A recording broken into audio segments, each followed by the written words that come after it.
I'm on board the inaugural high-speed. इस पहली high speed train में सवार हूँ जो चीन के दो अहम इनकलाबी मकामात जनूब मगरिबी सूबा गुई झू के शहर जून यी और शिमाल मगरिबी सूबा शानशी के शहर यान आन को बराह रास्त आपस में जोड़ रही है।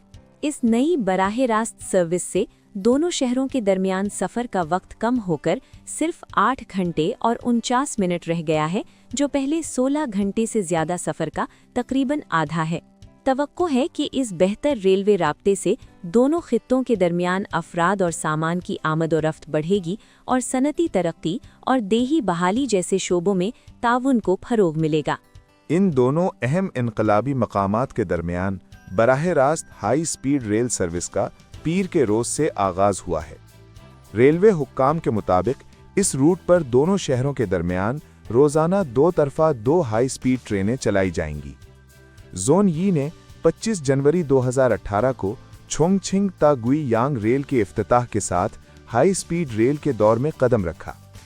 बाद अज़ां गुज़श्ता बरस 26 दिसंबर को शी आन और यान आन के दरमियान 299 किलोमीटर तवील नई हाई स्पीड लाइन ने काम शुरू किया।